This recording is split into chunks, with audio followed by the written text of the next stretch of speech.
할렐루야. 함께 수요기도회를 영상으로 들을 수 있게 되어서 감사드립니다. 오늘 수요기도회를 통해서 하나님의 은혜와 긍휼이 함께하기를 예수님의 이름으로 축복합니다. 다 같이 사도신경으로 신앙을 고백하겠습니다. 전능하사 천지를 만드신 하나님 아버지를 내가 믿사오며 그 외아들 우리 주 예수 그리스도를 믿사오니 이는 성령으로 잉태하사 동정녀 마리아에게 나시고 본디오 빌라도에게 고난을 받으사 십자가에 못 박혀 죽으시고 장사한 지 사흘 만에 죽은 자 가운데서 다시 살아나시며 하늘에 오르사 전능하신 하나님 우편에 앉아 계시다가 저리로서 산자와 죽은 자를 심판하러 오시리라. 성령을 믿사오며 거룩한 공회와 성도가 서로 교통하는 것과 죄를 사하여 주시는 것과 몸이 다시 사는 것과 영원히 사는 것을 믿사옵나이다. 아멘. 찬송가 544장을 부르시겠습니다.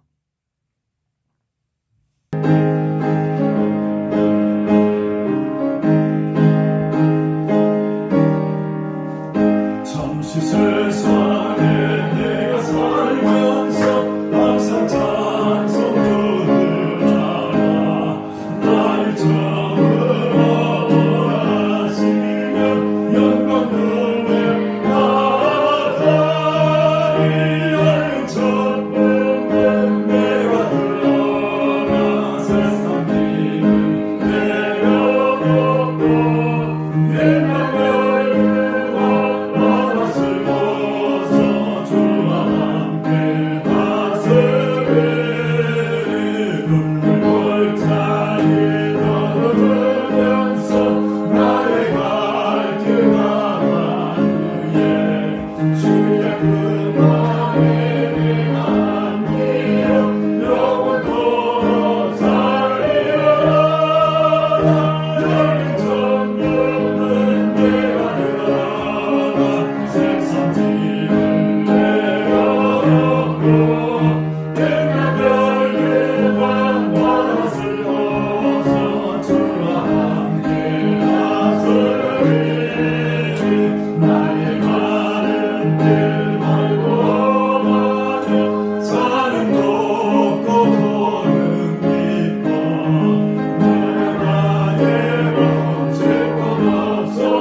오늘의 기도는 이화숙 권사님 하십니다. 사랑의 하나님 감사합니다. 길고도 긴 코로나와의 전쟁 속에서도 우리를 지켜주시고 하나님의 말씀을 들을 수 있는 시간을 허락하심에 감사드립니다. 모두들 지쳐가고 있는 시간 속에서도 역사하시고 하나님께서 창세전에 택하신 백성들을 끝까지 버리지 않고 내 백성 삼으시는 하나님의 신실하신 언약을 믿으며 이 세상에서 잘 견뎌내게 하시고 오직 믿음의 길만 걷게 하여 주옵소서. 부와 권력만이 이 세상의 사람들의 목표이지만 하나님의 자녀인 우리는 그 삶을 내려놓고 주님만을 따르는 삶을 살게 하여 주옵소서. 날마다 또 넘어지고 다시 일어서는 연약한 저희들입니다. 말씀과 하나님의 약속만 바라보며 끝까지 견디며 나아갈 수 있게 도와주옵소서. 오직 십자가만이 우리를 영원한 천국으로 인도하심을 믿고 기꺼이 내 삶의 정욕, 이기심을 내려놓고 담대히 십자가의 길을 걸을 수 있는 힘을 주옵소서. 주님이 늘 함께 하심을 언제나 잊지 않고 나아가게 도와주옵소서. 저희의 한심한 모습도 저희의 더럽고 추한 모습도 기꺼이 사랑으로 품으시는 주님, 항상 감사함으로 그 은혜를 깨닫고 나아갈 수 있게 도와주옵소서. 늘 성도들을 위해 항상 기도하시고 헌신하시는 우리 목사님을 긍휼히 여겨주시고 축복하여 주옵소서. 말씀의 권능을 허락하시고 그 말씀이 잠들어 있는 성도들의 귀를 열어 깨닫게 하시고 성령의 열매를 맺을 수 있도록 은혜 베풀어 주옵소서. 감사하고 영원토록 우리를 주 안에서 사랑하시는 예수 그리스도의 이름으로 기도드립니다. 아멘. 찬송가 172장을 부르십니다.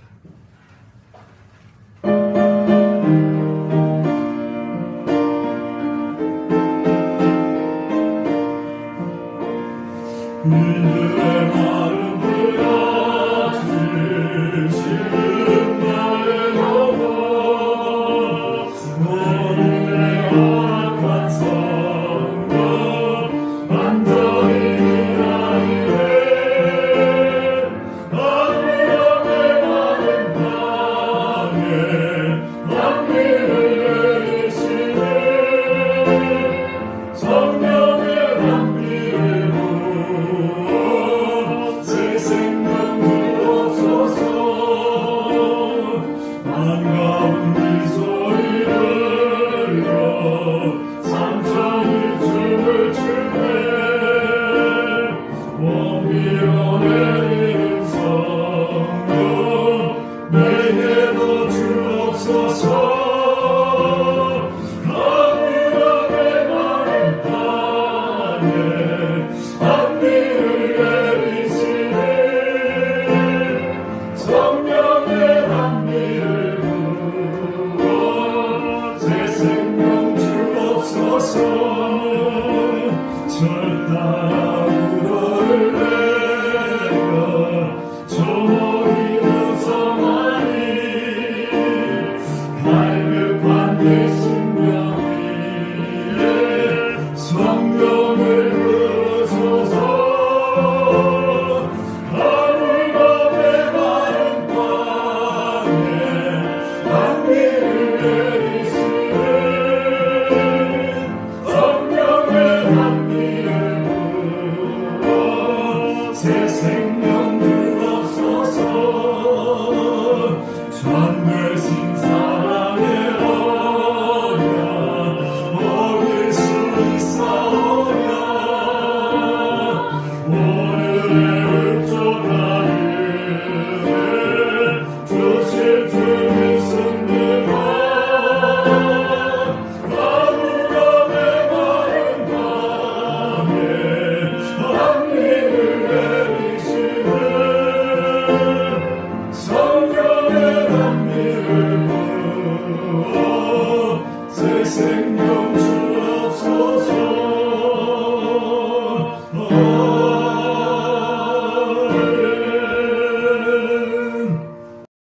오늘의 특별 찬양은 조정희 집사님, 박지연 청년, 모녀께서 해주십니다.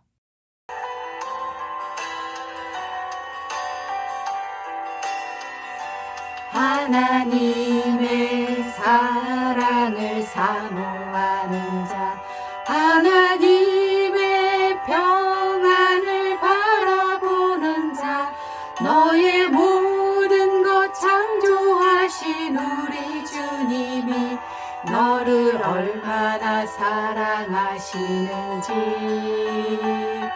하나님께 찬양과 경배하는 자 하나님의 선하심을 닮아가는 자 너의 모든 창조하신 우리 주님이 너를 자녀 삼으셨네. 하나님 사랑의 눈으로 너를 어느 때나 바라보시고 하나님 인자한 귀로서 언제나 너에게 기울이시니 어두움에 밝은 빛을 비춰주시고 너의 작은 신음에도 응답하시니 너는 어느 곳에 있든지 주를 향하고 주만 바라볼지라. 하나님 사랑의 눈으로 너를 어느 때나 바라보시고 하나님 인자한 귀로서 언제나 너에게 기울이시니 어두움에 밝은 빛을 비춰주시고 너의 작은 신음에도 응답하시니 너는 어느 곳에 있든지 주를 향하고 주만 바라볼지라. 주만 바라볼지라.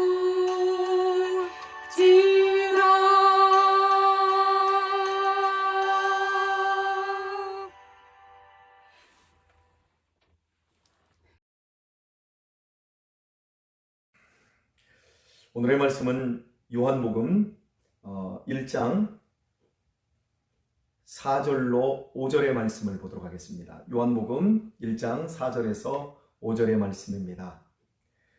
그 안에 생명이 있었으니 이 생명은 사람들의 빛이라. 빛이 어두움에 비치되 어두움이 깨닫지 못하더라. 아멘.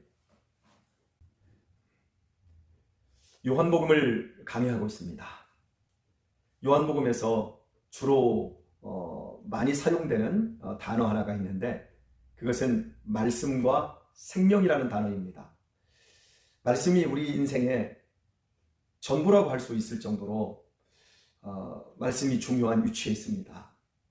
하나님이 말씀이 되어 우리 가운데 오셨고 또한 그 말씀이 육신이 되어 우리를 위해서 십자가의 대속을 이루어 주셨기에 말씀은 곧 하나님을 만나는 것이고 말씀을 통해서 하나님을 알아가는 것입니다. 그래서 요한은 이 말씀의 위치를 로고스라고 하는 것으로 설명을 합니다. 로고스는 만물의 이치, 만물의 원리, 만물의 질서를 의미합니다. 그것을 또한 가르쳐주는 직접적인 이성적인 대상이 로고스이기도 합니다. 바로 그분이 예수님이라고 설명하고 있습니다. 그리고 생명이라는 단어를 주로 요한복음과 요한 1, 2, 3서에서 주로 사용하고 있습니다. 예수를 구주로 믿는 너희에게 영생이 있음을, 생명이 있음을 알게 하려 합니다.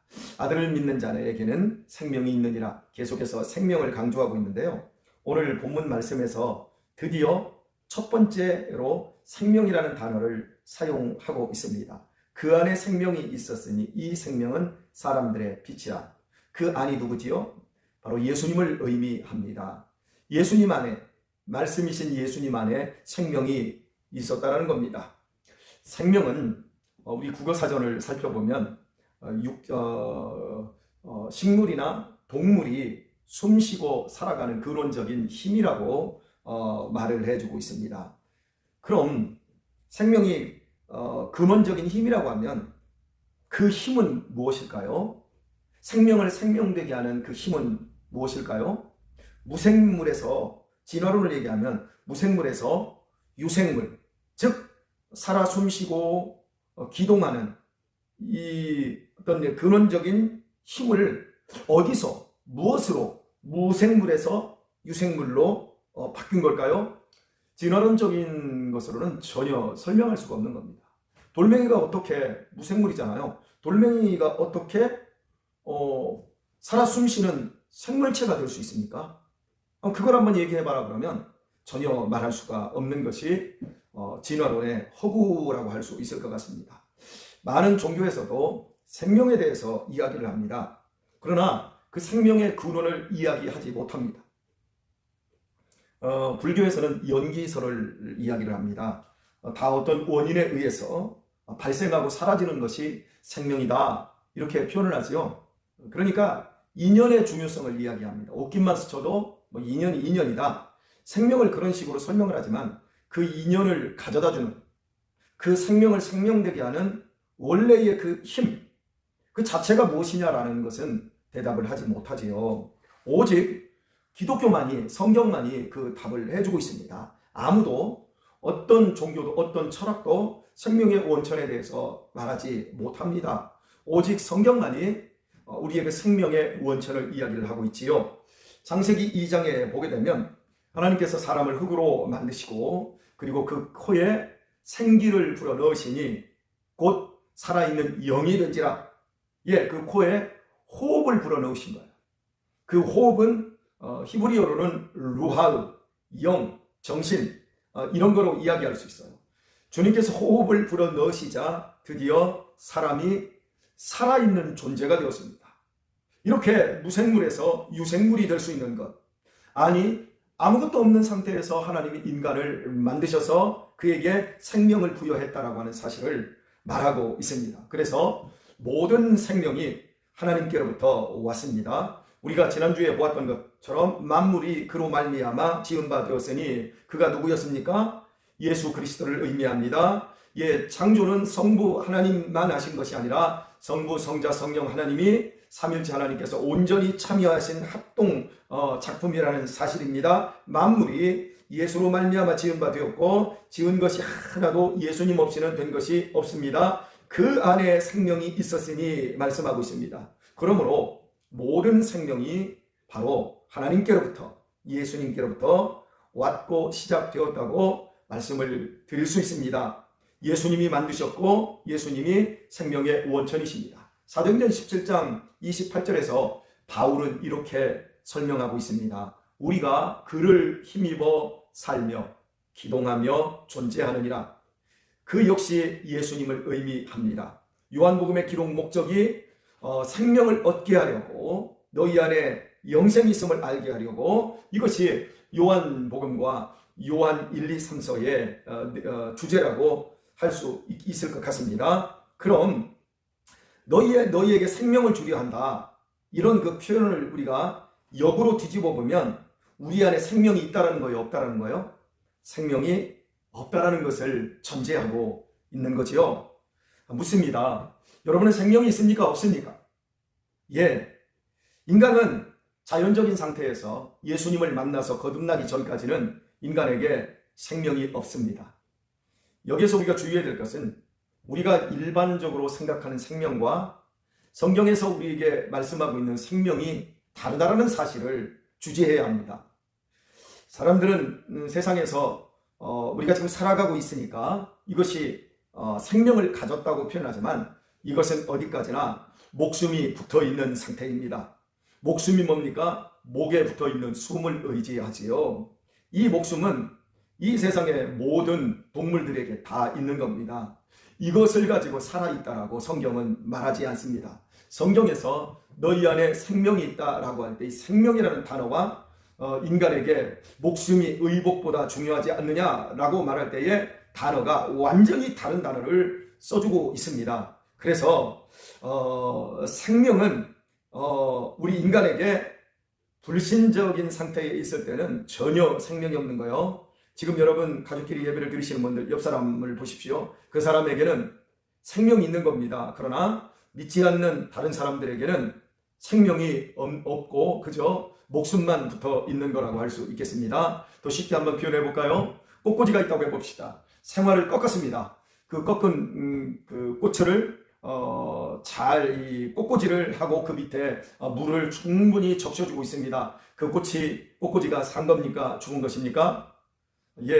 죽었다고 말할 수도 있고 살았다고 말할 수 있습니다. 그러나 시간 속에서 그것은 반드시 죽습니다. 그래서 죽었다고 말해도 되고 지금은 살아있으니까 살았다고 이야기할 수 있습니다. 하나님께서는 우리 인간들을 향해서 지금 분명히 살아있지만 이 시간 속에서 공간 속에서 분명히 사라질 것을 궁극적으로 바라보시면서 너는 죽었다, 인간은 죽었다, 이렇게 표현을 해주고 있습니다.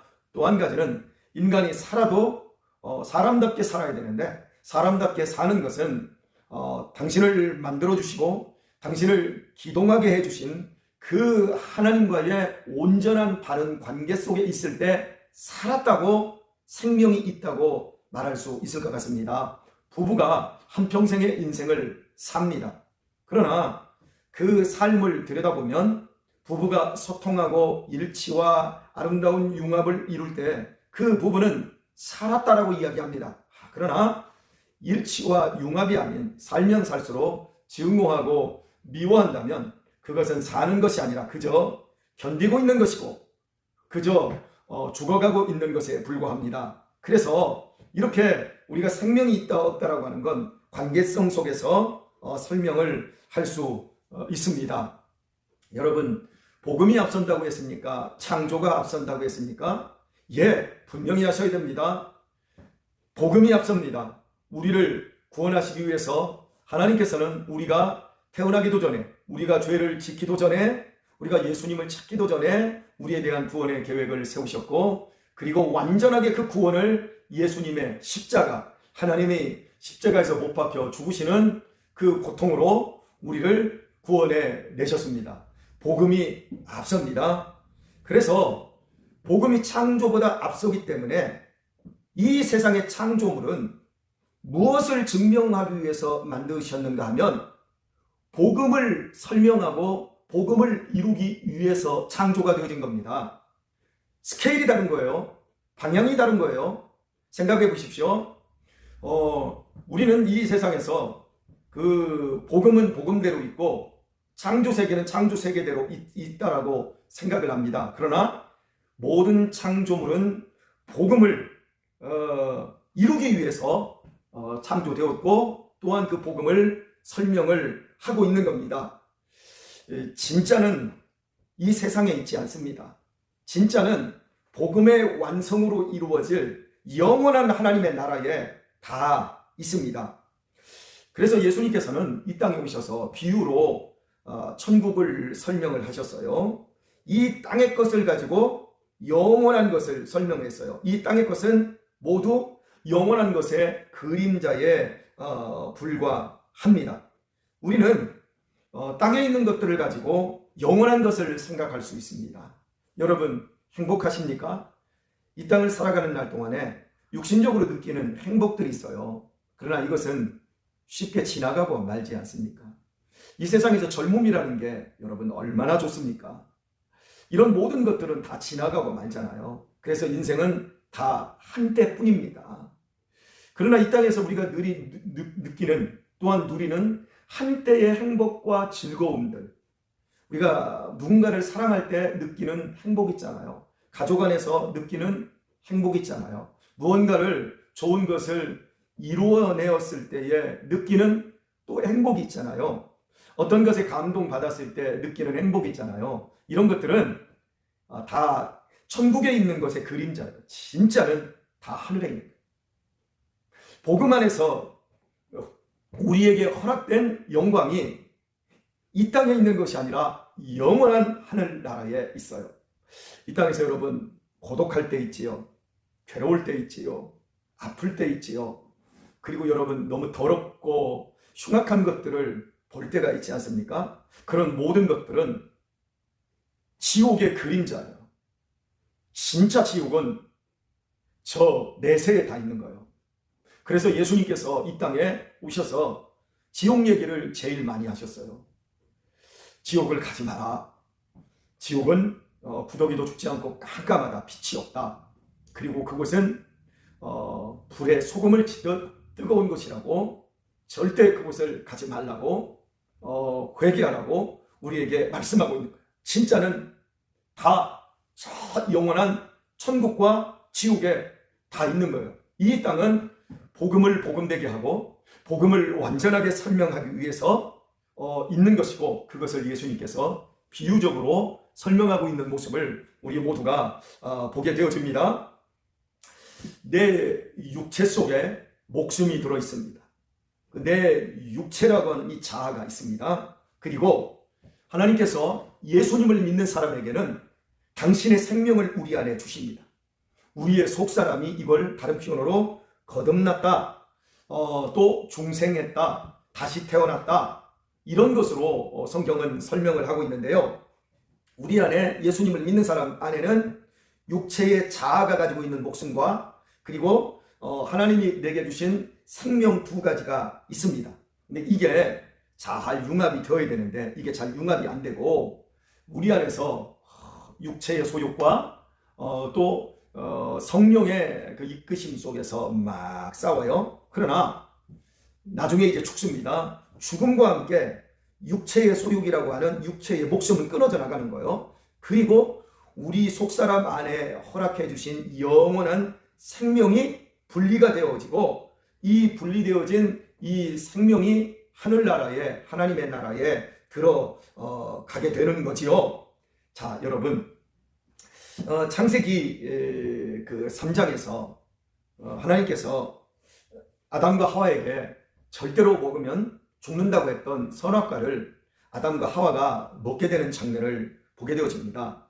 네가 이것을 먹는 날에는 정령 죽으리라.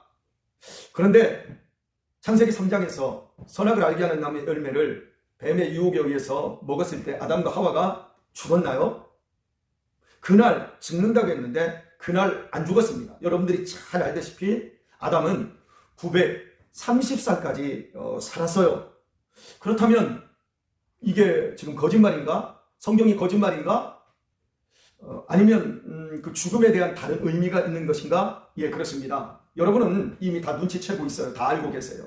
그때의 죽음은 영적인 죽음을 의미하고 있습니다. 누가 생명이라고 했지요? 예, 그 안에 생명이 있다고 했을 때 누가 생명이지요? 예수님입니다. 예수님은 생명의 원천이시고 생명의 힘이시고 생명의 근원이신데, 생명의 근원이신 하나님으로부터 아담과 하와가 분리되어 버린 거예요. 이게 죽음을 의미합니다. 그래서 930살까지 살았어도 아담은 그날 죽은 거예요. 그날 꺾고지가 돼버린 거예요. 인간 꺾고지가 돼버린 거예요. 그래서 죽어버린 거예요. 한 사람의 범죄로 말미암아 모든 인간이 이렇게 죄로 죽을 수밖에 없는 존재가 된 거예요. 그래서 에베소서 2장에서 허물과 죄로 죽었던 너희를 살리셨도다. 누가요? 예수 그리스도께서, 이렇게 말씀하고 있는 거예요. 생명이라는 개념을 우리는 이제 알게 되었습니다. 하나님으로부터 분리된 사람들을 보십시오.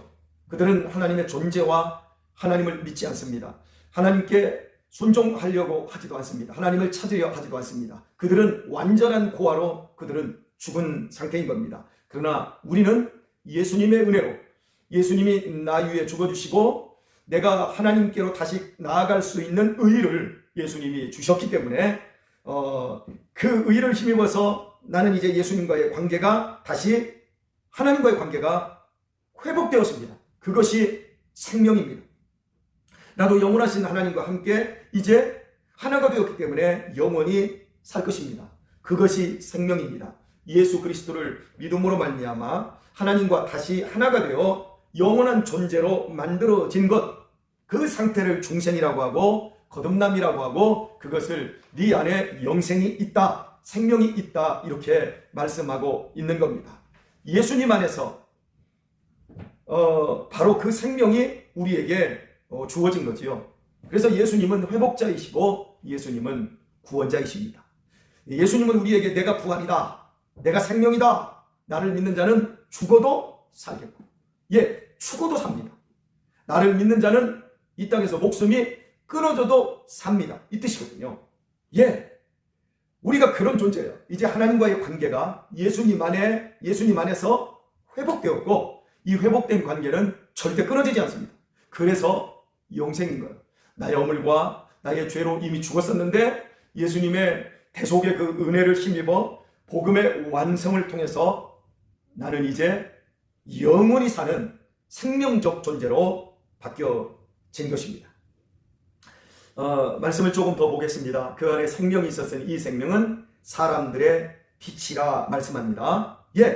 예수님 안에 있는 그 생명이 있었는데 그것은 사람들의, 이렇게 말하는데 사람들을 위한 빛입니다. 사람들을 위한 빛이에요. 여러분, 빛이 뭐예요? 지금도 위에서 막 빛이 쏟아지고 있는데 여러분, 빛이 뭐예요? 한번 설명을 한번 해보세요. 지금 옆 사람한테 빛이 뭐야? 한번 물어보시고, 그리고 빛을 서로 한번 대답을 한번 나눠보세요. 빛이 뭐예요? 언어로 한번 얘기해보세요. 저게 빛이야 그러지 마시고, 빛이 뭡니까? 막상 설명하려면 쉽지 않습니다. 사랑이 뭐냐? 우리 사랑 익숙한 거거든요. 웃음이 뭐냐? 익숙한 거예요. 기쁨이 뭐냐? 다 익숙한 거예요. 그런데 이것들을 막상 설명을 하려면 이게 쉽지를 않아요. 자, 그래서 저는 제가 이제 그 철학을 배운 사람으로서 철학에 보면 의미론이라는 게 있어요. 그 의미론으로 우리 자신을 이렇게 설명을 할 때 그 어떤 단어라든지 이런 것들이 확연하게 이렇게 드러나는데, 자, 빛이 뭐냐 했을 때 저는 이 빛을 이렇게 한번 생각을 하면 좋을 것 같아요. 이걸 부정해 버리는 거예요. 빛이 뭐냐? 그러면 빛이 없다면 한번 설명을 해봅시다. 빛이 없다면 제일 먼저 생각나는 게 뭐예요? 깜깜한 어둠이 생각나지 않아요? 그러면 빛은 밝게 하는 거구나. 여러분, 빛이 없으면 그냥 단순히 아무것도 안 보이는 어둠 정도가 아니라 색깔도 구분을 못해요. 빛이 없으면 활동 자체도 못해요. 생명의 활동이 안 돼요. 어떤 창조적인 무슨 것들이 될 수가 없어요. 그러니까 그게 뭐냐? 그 단어의 의미가 뭐냐라고 했을 때 그 의미를 캐치하려면 반대로 뒤집어 놓고 생각을 하면 굉장히 좋을 거예요. 당신 예수님 믿어? 예수님 믿어. 그러면 당신 예수님 믿는 게 뭔데? 이렇게 얘기하면 막상 이렇게 설명하는 게 참 어려워요. 그런데 이걸 뒤집어 버려요. 내가 예수님 안 믿으면 어떻게 되지? 그 생각하면 가슴이 막 털컥해. 얼마나 내가 예수님을 지금 안 믿는다 그 생각하면 와, 아주 끔찍하죠. 이렇게 뒤집어 놓고 생각을 해보면 좋은 것 같아요. 좀 더 해볼까요? 여러분, 남편이 뭐예요? 남편 딱 생각하면 가슴이 막 이렇게 막 하고 마음이 막 좋고 따뜻해지고 기분이 좋아지나요? 그게 지금 당신에게 남편의 의미예요. 근데 남편이 뭐예요? 했더니 왼수. 혹시 이렇게 여러분이 생각이 되고 남편이 뭐야? 그러면 막 짜증이 나고 속상하고 이렇다면 그것이 지금 당신이 남편에 대한 의미입니다. 여러분, 자식이 뭐예요? 자식하면 징글징글 이러면 그렇지, 그런 건 없을 거예요. 너 아들이 뭐야? 그러면 저에게 너 딸이 뭐야? 그러면 너 아들이 뭐야? 그러면 우리 아들 딸이 만약 없었다면, 얘들이 하나도 없었다면 막 이런 생각하면 가슴이 막 메어지고 아프고 막 눈물이 그냥 막 그렁그렁해지려고 하는 이런 어떤 그런 게 있어요. 이게 의미가 가져다주는 그게 어떤 실체라고 할 수가 있을 것 같습니다. 자, 빛이 뭐예요? 빛이 없다면 이렇게 설명을 해요. 빛이 없다면 깜깜한 거야. 무지한 거야. 여러분, 아침에 새벽 예배 끝나고 이렇게 집을 가다 보면 요즘 막 일출이 올라옵니다. 고성산 쪽에 붉은 막 일출이 올라오면서 만물이 부스럼해지죠. 한낮이 됩니다. 한낮이 되면 만물이 다 밝아지고 막 이러거든요. 또 저녁 때 되면 서산으로 해가 딱 지려고 하는 모습이 저희 이제 집에서 보이거든요. 그때 역시 또 빛의 색깔이 그 만물의 색깔이 다 다릅니다. 빛에 따라서, 빛의 각도에 따라서 모든 게 이게 달라지는 것을 알 수가 있습니다. 이건 만물 그 자체 때문이 아니라 빛 때문에 그런 거예요. 여러분, 빛은 생물을 살게 합니다. 태양빛 아래에서 모든 것이 기동하고 있거든요. 빛이 없으면 살 수가 없는 거예요. 자, 빛. 예수님이 말합니다. 예수님 안에 생명이 있었어요. 그리고 이 생명은 사람들을 위한 빛이라 그래요. 어떻게 적용이 되는 거겠어요, 여러분? 사람들은 목숨을 가지고 삽니다. 그러나 태양빛만 알고 있어요. 생명의 빛을 몰라. 그래서 살아가는 게 어두워요. 깜깜해요. 자기를 위해서 산다 그러지만 실은 자기를 죽이면서 살고 있어요. 너를 위해서 뭔가를 한다 그러지만 실은 더 인생을 망가뜨리고 있어요. 정치인들, 지식인들, 유명인들이 하는 그 모든 행태들을 보십시오. 결국 세상을 망하는 대로 가게 만들고 있어요. 평화를 위한 이러한 어떤 시도, 평화는 분비를, 군대력을 강화하는 곳으로 가고 있습니다. 이 미친 짓이거든요. 정신없는 사람들이에요. 다 인간의 권리를 높이기 위해서 선택하고 있는 걸 보십시오. 동성애, 소수 성소수자들의 권리, 낙태, 사람 죽이고 짐승이 되는 대로 다 가고 있잖아. 그 무지함을 보십시오. 어둡잖아요. 그들에게 아무리 얘기해 보세요. 그들은 색깔이 없어요. 판단을 못해요. 그냥 돈 색깔밖에 없어요. 돈 색깔밖에 모르니까 돌아버리는 거예요. 그들이 지금 살아가고 있는 것 같아요. 살 수가 없는 지경으로 만들어버리잖아요. 우리 보세요. 자연 상태 그대로 놔두면 되는데 모두 개발이라는 명목으로 다 파헤치고 오염시키고 더 많이 갖기 위해서 얼마나 인간의 삶이 더러워지고 파역해지고 이 지구는 온난화로 인해서 죽어가고 있고 해마다 여름이 올 때마다 이번 여름은 얼마나 더울 것이고 얼마나 비가 많이 오실 것이고 얼마나 이상기온이 생길 것인가. 이 모든 것들이 인간이 저지른 만행이에요. 무지한 거예요. 빛을 모르기 때문에 그런 거예요. 자, 세상 사람들은 영원한 세계를 모릅니다. 어둠 속에 있기 때문에 전혀 영원한 세계를 모르고 우물한 개구리처럼 이 세계가 전부라고 생각을 하고 있습니다.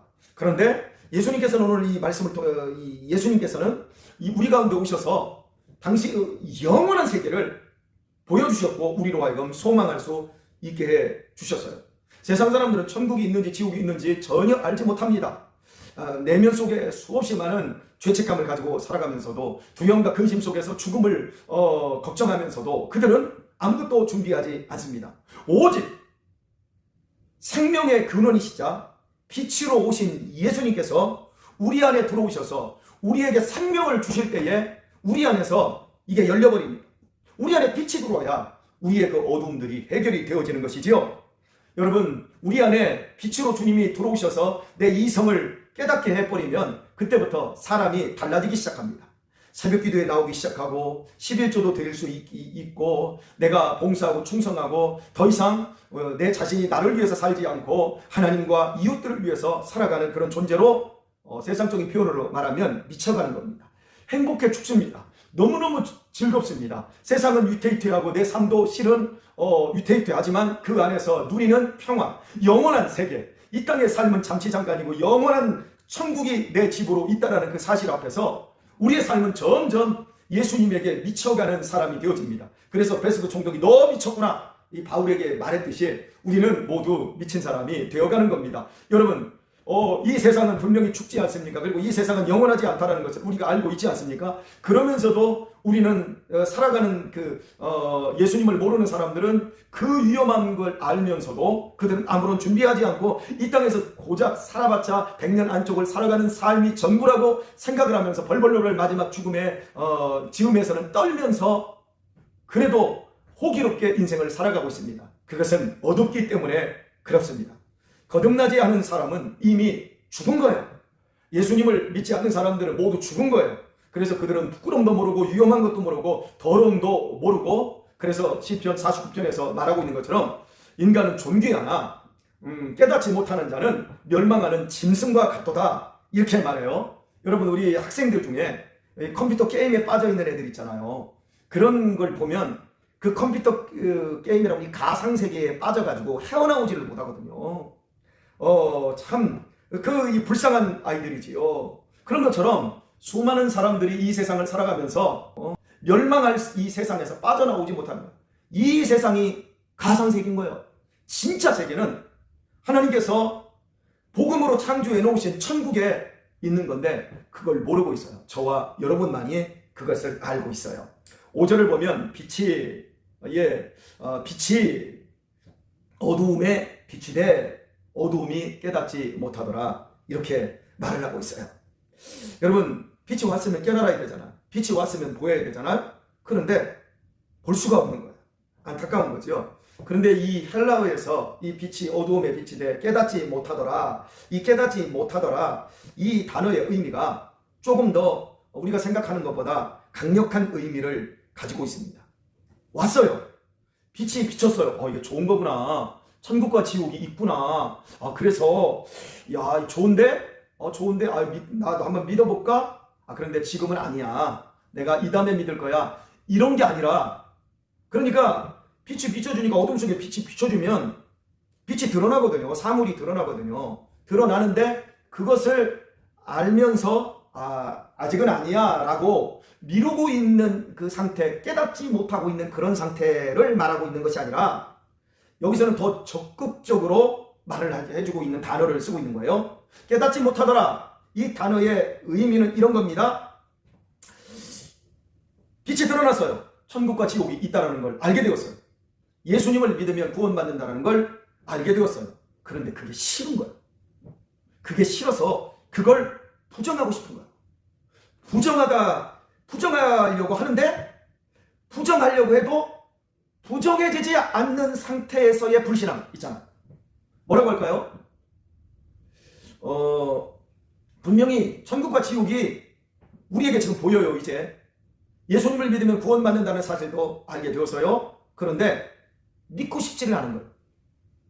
믿으면 내 모든 것, 내가 지금까지 살아왔던 세상의 것들, 세상의 빛 아래에 있었다고 생각하는 그런 많은 것들을 내가 놓치기가 싫은 거예요.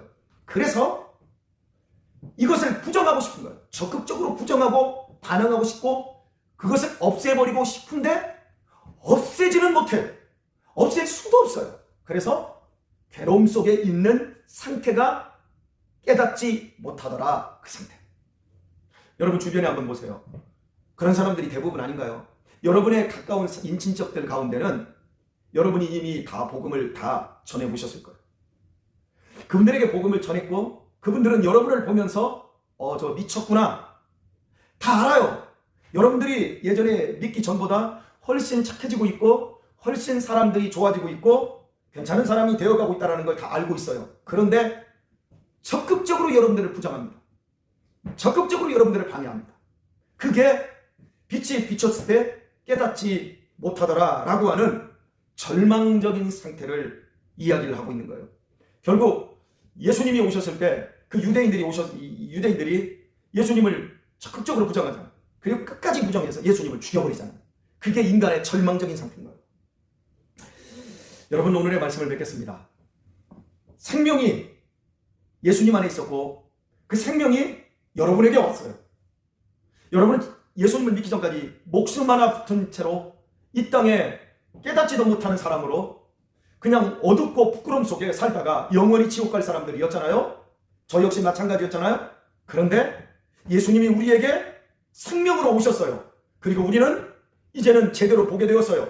이 세상에 있는 모든 것들은 그림자라고 하는 사실을 알게 되었어요. 진짜는 저 영원한 천국에 있다는 걸 우리는 알게 되었어요. 감격스러운 일입니다, 여러분. 우리는 너무나도 큰 복받은 사람입니다. 이 복음이 믿어지는 걸 여러분 감사하십시다. 우리는 지금 엄청난 삶을 살고 있는 거예요.